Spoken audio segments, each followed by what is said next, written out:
What do you think, Marcus? Would you be happier with more money? Yes. If I had lots of money, I wouldn't have to worry about getting a job. I could just do the things I like to do all day. So, of course I would be happy. What about you, Una? Would you be happy with more money? Yes, I would.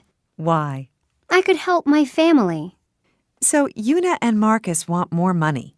Does this mean money can buy happiness? No, it doesn't. Money can't buy health. And being healthy is the first step to being happy. No matter how rich you are, you won't be happy if you're sick. And money can't buy friends and family either. And you can't be happy without good relationships in your life. What do you think, Sophie? Well, I couldn't be happy with no money, but being rich doesn't mean you will be happy. There are lots of rich people who are unhappy. I think some people are just unhappy, no matter what they have, and some people are just happy.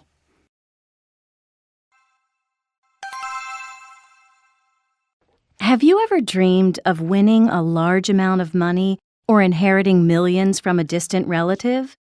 Me, I don't really care where the money comes from as long as it comes, because the money will solve all my problems, right?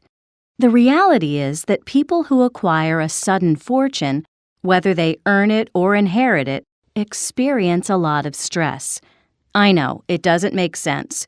Who would believe that an enormous amount of cash would be hard to handle? But sudden money is not always a good thing. It's easy to forget that a large quantity of money can have several destructive effects on our lives. First, it affects how our brains work, at least for a while. Sure, if you give someone money, there will be an immediate effect on his brain, similar to the way his brain would respond to food or medication. But that pleasure goes away quickly. Similarly, people think they will enjoy something they buy much longer than they actually do. The problem is that our brains get used to positive experiences. In the beginning, when we get the money, our brain identifies it as pleasure. Then that feeling wears off. The same thing happens when we spend the money on something we think we really want. And to get the same amount of pleasure the next time, we need to buy something even bigger and better.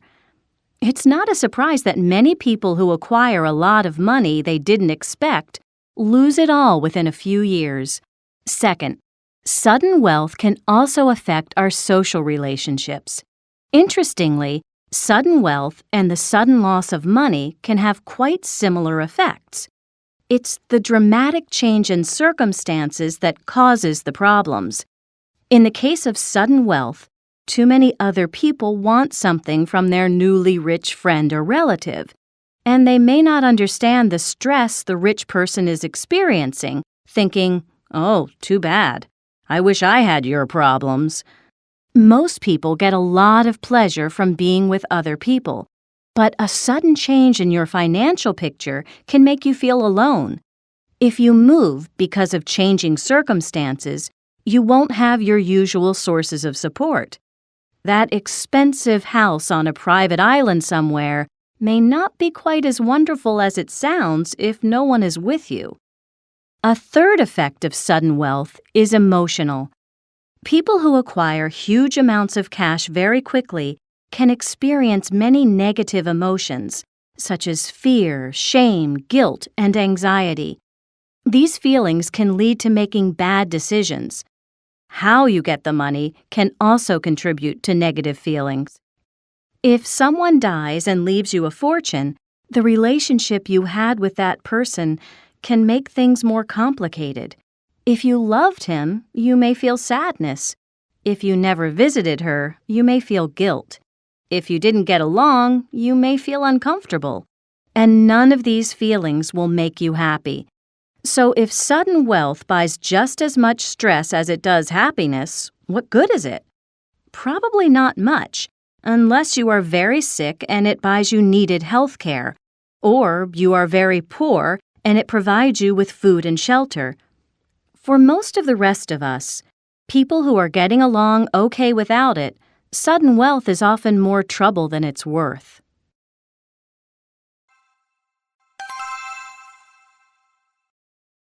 You are one of many people in this town who suddenly acquired a lot of wealth when your company was purchased by a large software company.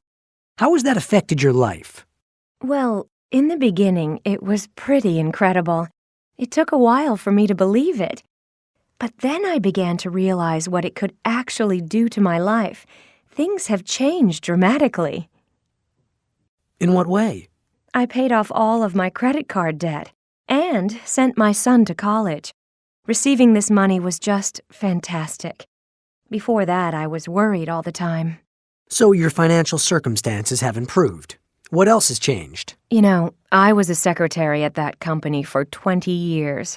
I had gotten used to just working to pay the bills. I always wished I could do more with my life. Finally, I can do that.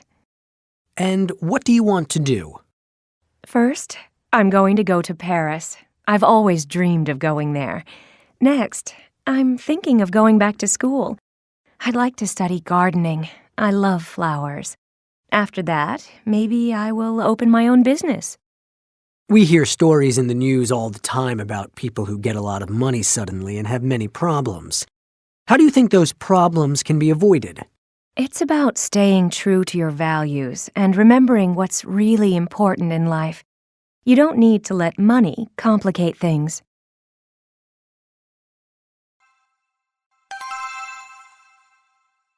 Welcome back. You're listening to Pause for Thought with Brian Thompson. Today's subject is money, money, money. And in this next part of the show, I'm going to be talking to Sonia Lubomirsky, an experimental social psychologist who has been studying the causes of happiness for almost 20 years. It's wonderful to have you in the studio, Sonia. Thanks, Brian. It's a pleasure to be here. Now, Sonia, let me ask you the obvious question first. What have you discovered in all those years of research? What is it that makes people happy? Could it be money? Well, Brian, not money exactly, but I'll get to that in a minute. Until a few years ago, if you had asked me what makes people happy, my answer would have been, it's relationships, stupid. That is, I always responded that our personal relationships, the strength of our friendships, family, and other close connections, have the greatest influence on happiness. So, I was very surprised when two other researchers and I conducted an analysis of 225 studies of happiness. I wholly expected to discover that social relationships, more than anything else, would be both causes and consequences of being happy. However, what I found was something rather different. There is something much more important than relationships: work. Work makes us happy? That is surprising. How?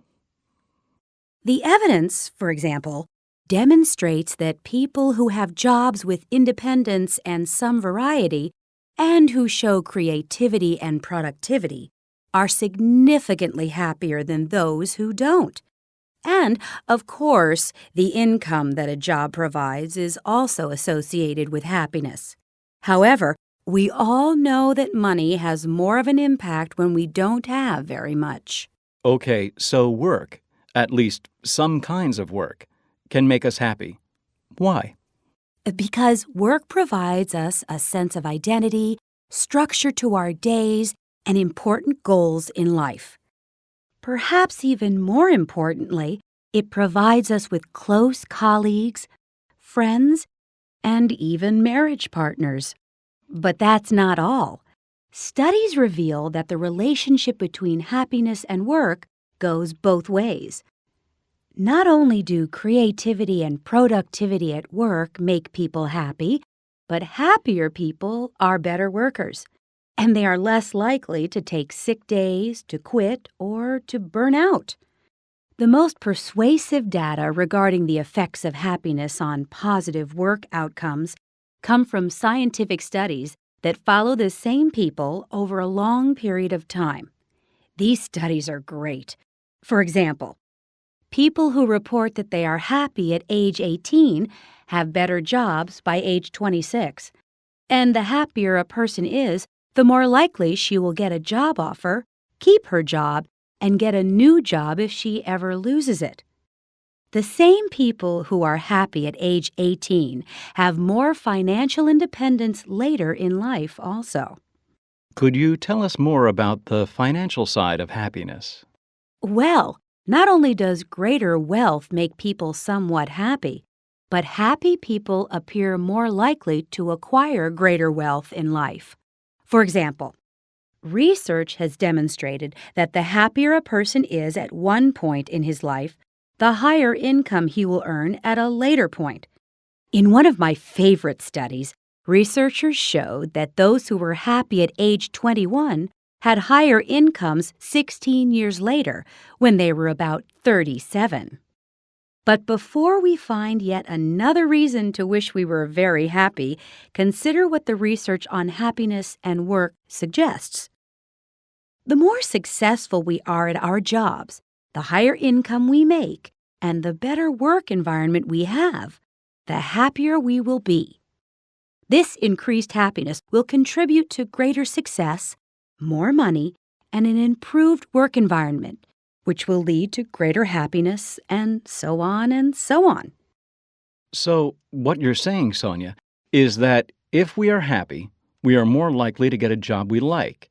And if we have a job we like, we are likely to make more money. I wonder if our listeners find that to be true in their own lives. Let's go to our first caller this evening and find out. Joanna in Chicago. Joanna, welcome to Pause for Thought.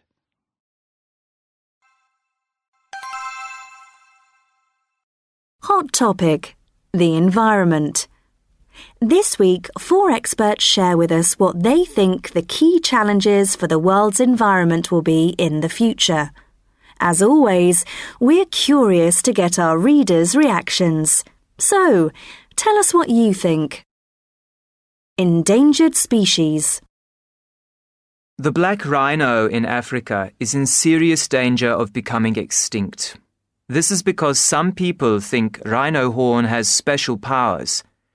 They pay enormous sums of money for it.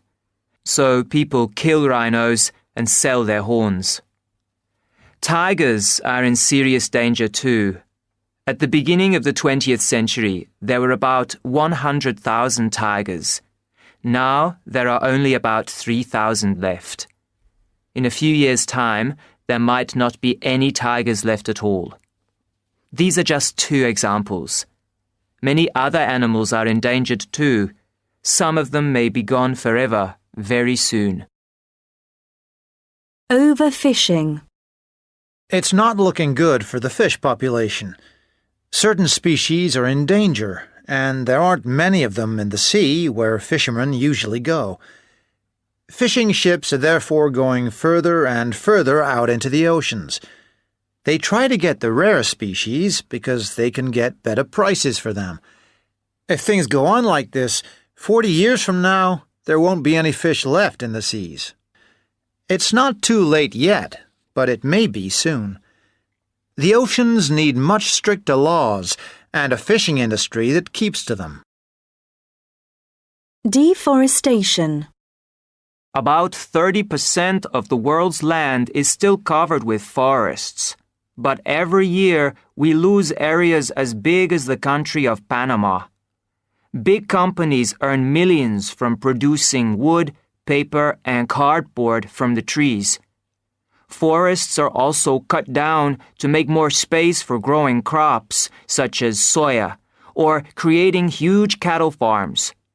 The consequences of deforestation are dramatic and partly responsible for climate change. About 70% of the world's land animals and plants live in forests. If we lose the forests, we will lose millions of species. Rising levels of seawater. Over the last 20 years or so, seawater temperatures have been going up.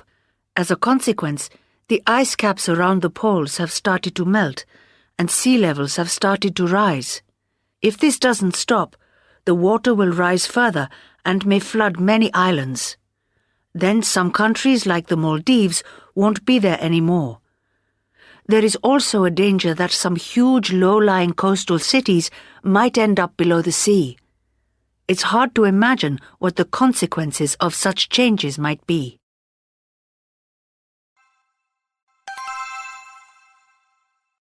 And now over to our reporter Vicky Sandhurst, who's currently in Todmorden in West Yorkshire, a little town with a great idea.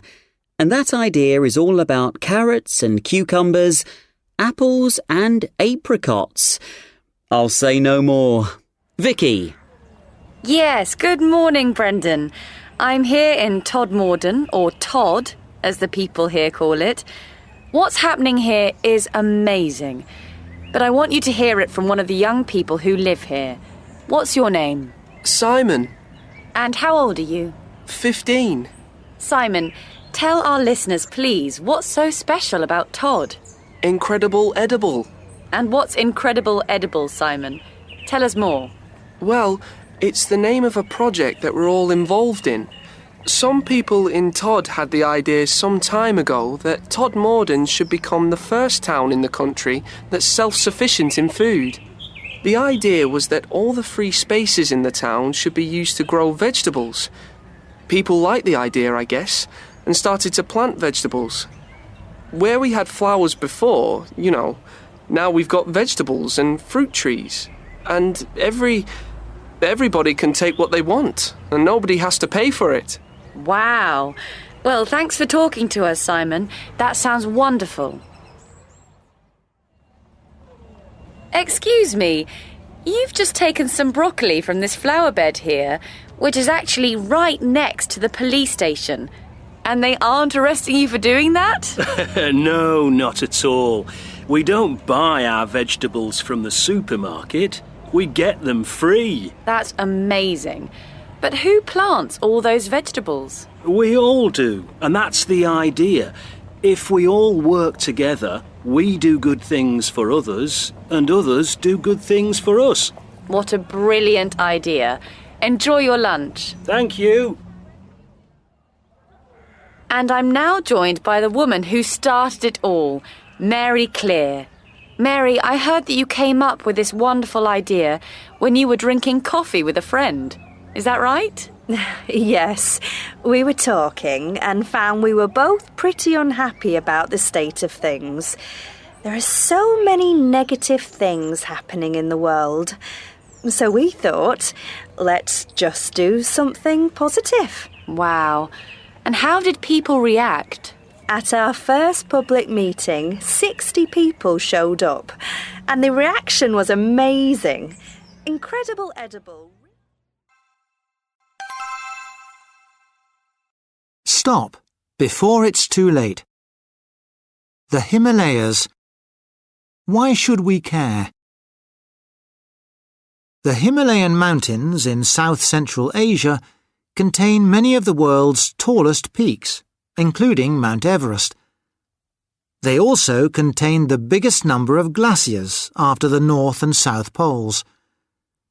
3 of the greatest rivers in the world start from these mountains: the Ganges, the Indus, and the Yangtze. These rivers provide water to 1 billion people in Asia. What's happening? The biggest danger to the Himalayas is global warming, which is melting the glaciers fast. There is also a huge problem with deforestation in the mountains. Many species of animals, such as the tiger, the rhino, and the snow leopard, are in danger. The Amazon. Why should we care? The Amazon in Brazil is the largest tropical rainforest in the world. It is home to 10% of the world's wildlife. The Amazon River is the largest in the world and contains the most freshwater fish on the planet. It is also home to 350 different tribes. But, perhaps most importantly, it provides between 25 and 30% of the world's oxygen. What's happening? The biggest threat is deforestation. This happens to make space for farmland and to have wood. As a result, many animals are endangered, among them the golden lion tamarin and the jaguar. Since 1950, we have lost more than 17% of the Amazon rainforest. We can't afford to lose any more. The Galapagos Islands. Why should we care? The Galapagos Islands are one of the most amazing places on Earth. These tiny islands are 1,000 kilometers from Ecuador in the Pacific and contain many species of plants and animals that are found nowhere else in the world. Among them the giant tortoise, the Galapagos penguin, and the Galapagos sea lion. They are also famous because the scientist Charles Darwin spent time there studying the wildlife. What's happening? The Galapagos Islands are very fragile. The greatest dangers to them include overfishing, pollution, and tourism. There is also a threat of animals from other parts of the world arriving on the islands and killing the local wildlife. The Great Barrier Reef. Why should we care? The Great Barrier Reef, off the eastern coast of Australia, is over 2,000 kilometres long. It is the only living organism on the planet that you can see from space. It is home to 1,500 different types of fish, 400 different types of coral, 215 different types of birds, and 6 different types of turtle. What's happening? We have already lost 10% of all the coral, but scientists fear that we will lose 70% more in the next 40 years. The greatest dangers to the reef are pollution and overfishing.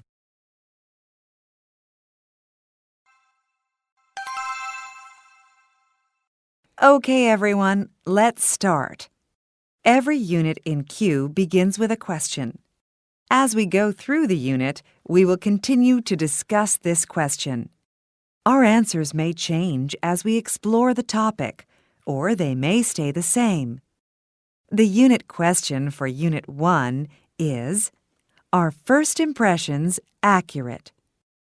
So let's think about our first impressions of people in this class. Look around the room at your classmates. Who made a good first impression on you? Una? Sophie. Why did she make a good first impression on you? Well, she's always smiling. She looks friendly. And is she friendly? Yes, she is. So that's an accurate first impression. Do you think first impressions are always that accurate? Marcus, what do you think? No, I don't think so. Sometimes you might think someone is unfriendly, but they're just in a bad mood that day. Good point. Maybe someone can give you the wrong impression because they are having a bad day. What else might cause the wrong first impression? Sophie? A person might be dressed differently than they usually dress. If someone met me on the way home from the gym, they wouldn't know that I'm usually very formal. Okay. So your mood and the way you are dressed can lead to wrong first impressions. What do you think about this, Felix? Are first impressions usually accurate? I think most of the time they are right in some way. I can usually tell right away if someone is friendly or quiet, or if they're smart or funny. But I can't tell other things about a person, like if they're honest or what kinds of things they believe in. Interesting.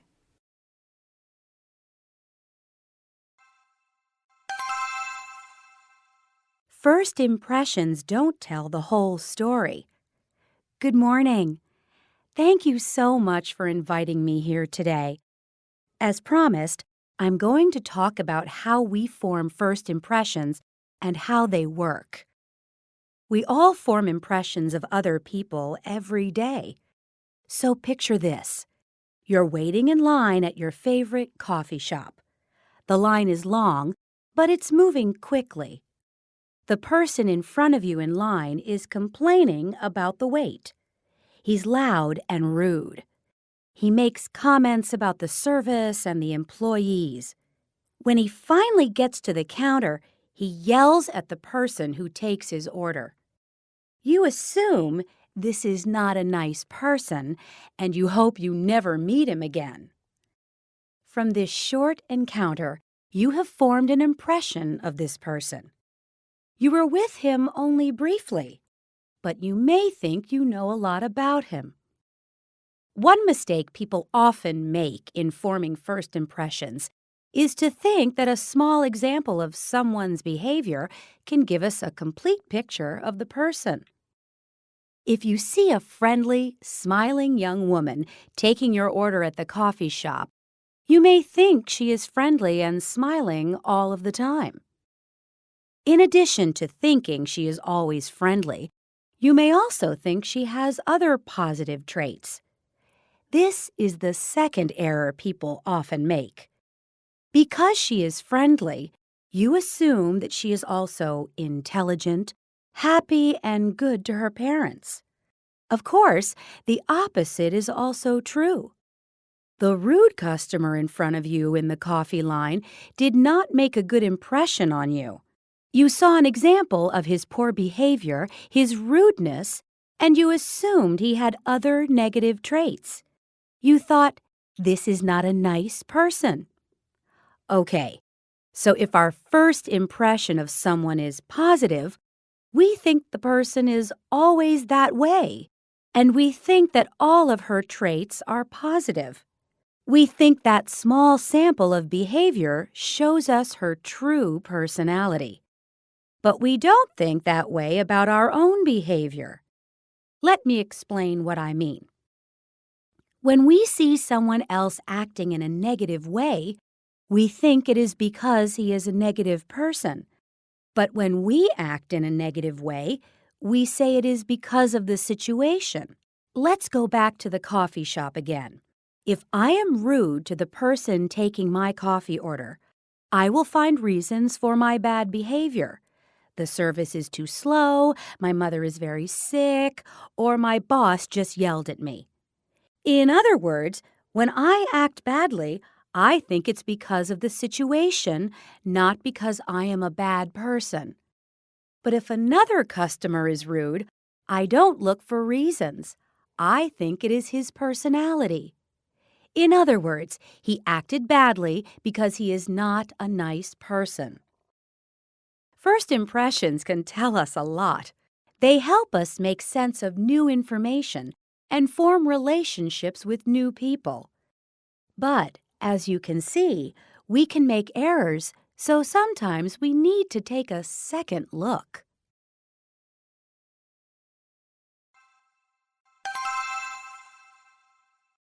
I remember the first time I met Lee. It was the first day of classes my freshman year. I was on my way to my history class and had no idea where I was going. He smiled and asked me if I needed help. I must have looked really lost. Anyway, he gave me directions to the building where my history class was, which I don't think I would have found on my own. After he gave me directions, he introduced himself and gave me a firm handshake. He wished me luck with my classes and then headed off across campus. So he was probably late for his own class. My first couple of weeks of college were pretty difficult and lonely. I remember hoping I would see Lee again on my way to classes. About a month or so later, I did. I was eating lunch in the cafeteria. I waved to him and asked him to sit at my table with me and a couple of my new friends. When I first met Lee, I knew instantly he was the type of person I could be friends with. He was so friendly I mean, I couldn't believe he made himself late for class to help me, a freshman he didn't even know. The fact that he helped me and made me feel welcome made a really great first impression on me. We've been good friends ever since.